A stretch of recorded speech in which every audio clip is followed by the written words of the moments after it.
के सभी विद्वान पत्रकारों को मेरा प्रणाम। प्रणाम बिहार, सलाम बिहार, जोहार बिहार, भीम बिहार, नमो बुद्धाय बिहार।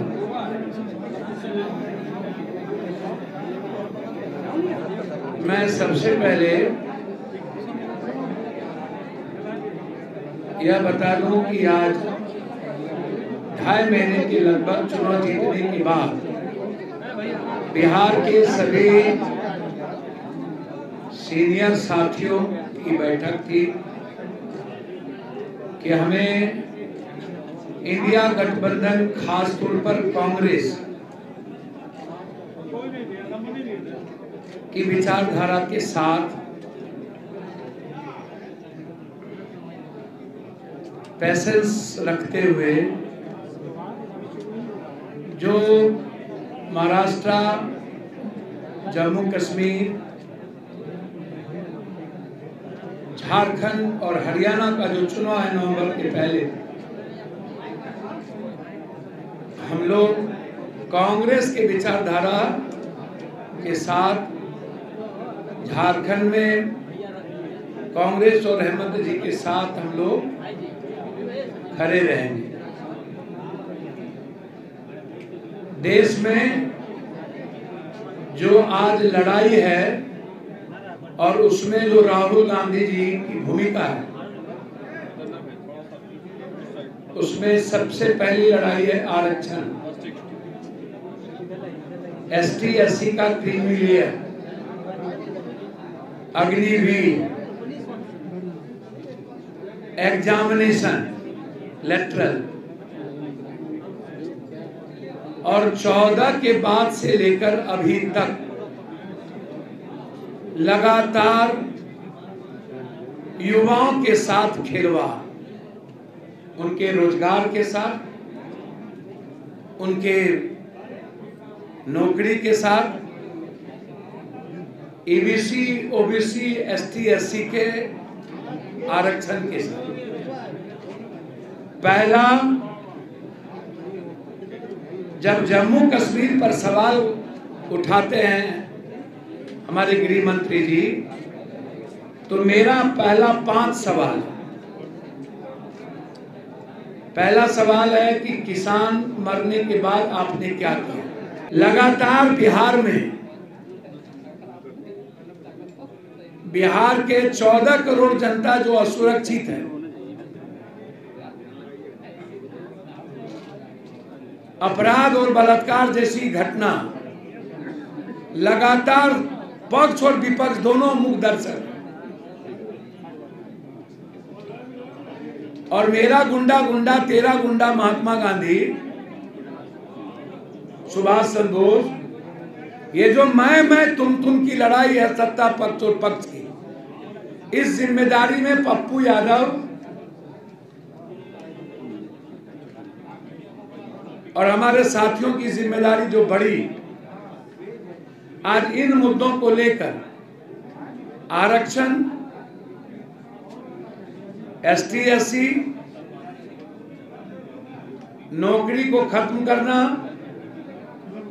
बिहार के विशेष राज्य और मगध और कोसी सीमांचल मिथिलांचल का विशेष पैकेज, जो लगातार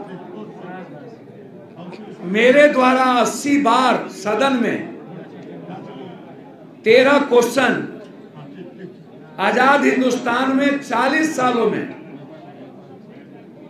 कभी भी बिहार के हित में इतने मुद्दे 20 के बार के लोकसभा में चर्चा नहीं हुई, और बिहार को 59,000 करोड़ रुपया की बात करने वाली दल 2,63,000 करोड़ रुपया दिया यूपी को, 1.5 लाख करोड़ रुपया दिया उत्तराखंड को, और ये 59,000 करोड़ रुपया पुराना पुल बक्सर का अगले साल का बांका का बिजली विद्युत परियोजना को उठा के ले जाना भागलपुर, कोई नई योजना नहीं है। पूर्णिया का एक्सप्रेसवे जो मधेपुरा में गडकरी जी का निर्णय था, और बक्सर टू भागलपुर सबसे कम राशि बाढ़ पर आप कह रहे 11,000। आप बिहार के स्मार्ट सिटी पर नहीं बोले, एक भी स्मार्ट सिटी नहीं बनी। नदी जोड़ने वाली जो बिहार की बात थी उस पर आपने नहीं दिया। फरक्का और भीमनगर बैरेज के रिहैबिलिटेशन पर आपने नहीं दिया। आप 40,000 मेगावाट विद्युत परियोजना जो हाईडैम बनाने को लेकर के संजय झा जी भी और सब बोलते रहे, उस पर आपने नहीं दिया। आपने 3 एयरपोर्ट, पटना तो छोड़ दीजिए, रक्सौल, भागलपुर, मुजफ्फरपुर, इन एयरपोर्ट को जो बढ़ाने की बात थी उस पर कुछ नहीं कहे। नए एम्स पर आपने चर्चा नहीं की, न तो बजट दिया। तो बिहार को आपने क्या दिया? एक सभी जगह 2-3 हाईकोर्ट बेंच है, बिहार में मात्र 1 हाईकोर्ट है। लगभग 2-2 उपराजधानी पहले भी थी, रांची और यहाँ एक ही राजधानी है।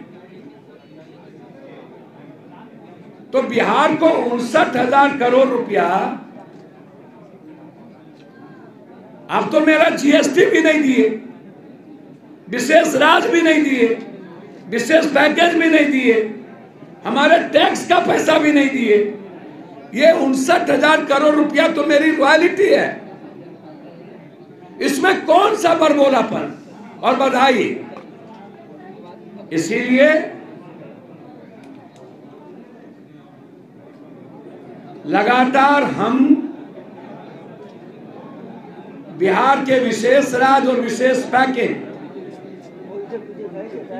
साथ साथ एसटी एससी क्रिमिनल और उसके आरक्षण को खत्म करने की साजिश, लेटरल एग्जामिनेशन को कानून को बनाकर लगातार ईबीसी ओबीसी और प्रतिभावान लड़कों को पर हमला, उद्योगपति पूंजीपति नेता और पदाधिकारी के बच्चों को लाने का एक माध्यम, और सरकारी नौकरी पेशा खत्म करने की साजिश। और बिहार को इंफ्रास्ट्रक्चर बढ़ाने के लिए हम लोगों ने आज एक बैठक की, जिसमें देश में जो नफरत की सिर्फ राजनीति और आरक्षण और एसटी एससी पर हमला जो है उसके खिलाफ इस बिहार में दुर्गा पूजा छठ के बाद एक बड़ी संघर्ष और लड़ाई प्रत्येक पंचायत हम निकलेंगे। ये जो आप ये नए कानून को देख रहे हैं, ये कानून बिल्कुल बिना किसी मुस्लिम इदारा के, मुस्लिम संगठन के, जिसका संबंध, देखिए चाहे सिखिज्म का कानून हो, चाहे बुद्ध को मानने वाले एसटी एससी का कोई कानून हो, चाहे ईसाईयत का कानून हो, चाहे हिंदुत्व का कोई कानून हो, जब तक आप किसी संगठन और समूह को नहीं बुलाते हैं और उनसे बात नहीं करते हैं, आप हमको बताइए कि कैसे आपने वक्फ बोर्ड जैसी चीजों को लाकर, 3 चीज इसमें है। पहला है पूंजीपति उद्योगपतियों को अरबों खरबों की संपत्ति पर अधिकार मिल जाए, 107 क्लोजर को खत्म कर दी गई। दूसरा है हिंदुस्तान की जो मस्जिद या जो ईदगाह या कब्रिस्तान रजिस्टर्ड नहीं है, गलत तरीके से आप किसी भी संगठन में आप कह रहे हैं कि 2 महिला रहेगी, वो महिला मुस्लिम नहीं कोई और भी रह सकती है। आप कह रहे हैं कि 2 हिंदू, कह रहे हैं 2 हिंदू, कलेक्टर 3, एमपी 2 5, तो 3 2 5, और महिलाएं भी 2 अलग हो गई तो 7, 11 कमेटी में 7 गैर मुस्लिम। और कल के दिन कलेक्टर के पास आके बोलिएगा ये कब्रिस्तान का रजिस्ट्रेशन नहीं है, यहां कोई दफना नहीं सकता। तो एक देश को जिस तरीके से लगातार जातीय और धार्मिक उन्माद और एसटी एससी के आरक्षण को छेड़छाड़ करके नफरत पैदा करने की जो साजिश है, उसके खिलाफ यह संकल्प यात्रा शुरू करेंगे। बिहार बचाने का संकल्प यात्रा, आम आदमी को बचाने का यात्रा, और केंद्र सरकार की नफरत की राजनीति, समाज तोड़ने की राजनीति और देश को भयंकर नफरत के बीच ले जाने की राजनीति, हिंदू मुसलमान करने की राजनीति, इसके खिलाफ आज बैठक थी और इसीलिए यह संकल्प आज लिया गया। मैं धन्यवाद देना चाहूंगा नीतीश कुमार को कि 20 साल में आपकी नींद पूर्णिया के लिए नहीं टूटी। आज मेरे आग्रह पर और लगातार 5-7 बार सदन के भीतर Purnia expressway, Purnia rail, Purnia high court bench, Purnia airport के मुद्दों पर आप गए, निमंत्रण नहीं दिए, कोई बात नहीं। नीतीश जी, कोई बात नहीं, आपका प्रोटोकॉल पप्पू यादव को नहीं बुलाया। जैसे सत्ता वाले के लिए जान जान और विपक्ष का जान सस्ती, इन्हें इनके एमपी लोगों को खतरा है, देश के सत्ता में रहने वालों के लिए खतरा है, और जो देश के माफियाओं के खिलाफ, सिस्टम के खिलाफ, मेडिकल आईएमए के खिलाफ, आईएमए हमें धमकी देता है। आईएमए की मैं इज्जत करता हूं, डॉक्टर को मैं सम्मान, गलत डॉक्टर, गलत नर्सिंग होम को खत्म करना होगा और गलत तरीके का विरोध आईएमए को भी करना चाहिए। मैं हड़ताल के खिलाफ था और मैं किसी चीज के खिलाफ नहीं था। सुप्रीम कोर्ट के निर्णय के बावजूद आप हड़ताल खत्म नहीं किए।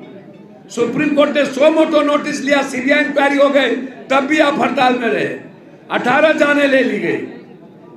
डॉक्टर इस हत्या में इन्वॉल्व हैं, माफिया इन्वॉल्व हैं, इसमें बलात्कार घटना मरने के बाद भी, लेकिन आपको दलित का, गरीबों के बेटी का बलात्कार हुआ, उत्तराखंड में हुआ, वो नजर नहीं आया। भैया ये तो आप उनसे ना पूछिएगा कि पप्पू यादव से ही सारे पदाधिकारी और सारे नेताओं को डर क्यों होता है, उनसे पूछिए।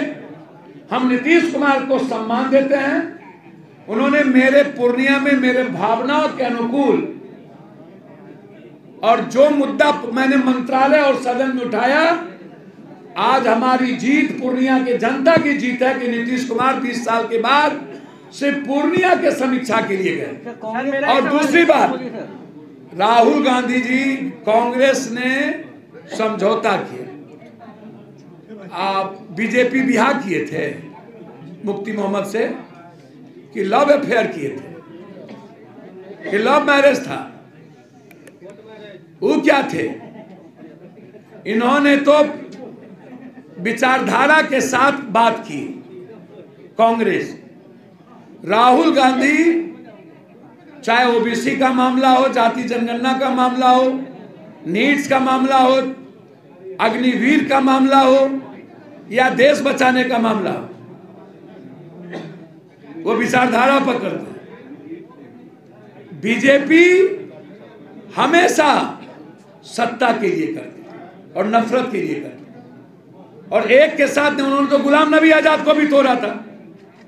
अलगाववादी के साथ तो सबसे पहले सरकार बीजेपी बनाई। आप देखिए ना, पहले बाला साहब ठाकरे का हाथ पकड़ के बढ़े, आप उद्धव ठाकरे अच्छे नहीं, बीजेपी के लोग पहले नीतीश कुमार जी को गाली दिया इन्होंने। राहुल गांधी देश का झंडा बदलना चाहते हैं। देखिए, बीजेपी के पास कोई मुद्दा नहीं है। कल के दिन बोल देंगे ये अमुक आदमी का बच्चा भी नेहरू जी का था, राहुल गांधी का था। बीजेपी किसके बारे में क्या बोल देंगे? ये तो झंडे के बारे में बोल रहे हैं। बीजेपी को चाहिए आप बात करिए अग्निवीर की, बात करिए संविधान की, बात करिए देश बचाने की। ये राहुल गांधी का फबिया और डर बीजेपी को हमेशा क्यों चला रहता है? और शुभ बाजत चलियों बाजे। पहले ये अलगाववादी के साथ सरकार बना चुके हैं और आज प्रश्न कर रहे हैं। महाराष्ट्र में 2 बच्ची के साथ बलात्कार हुआ, कौन है? बीजेपी। बलात्कार में भी ममता, नीतीश अब पार्टी करिएगा। सिस्टम, बिहार का जो पदाधिकारी और सिस्टम है ये लूटने में लगे हुए हैं। इनको बिहार की जनता से कोई मतलब नहीं है। नीतीश कुमार जी के आड़ में पूरा पदाधिकारी घर भर रहा है। मैं पटना में बैठे 40 साल जो सिंगला कंपनी को प्रोटेक्ट करती है, ब्लैक लिस्टेड सिंगला कंपनी को अलग कंपनी बना करके 10,000 करोड़ का काम दी हुई है। RWD को लूटा है, जिन सेक्रेटरी ने PWD को, जो मंत्री हैं और पदाधिकारी, उसकी इंक्वायरी की मांग करता हूं। सीधा इसमें नीतीश जी या कोई फलना जी नहीं हो सकता।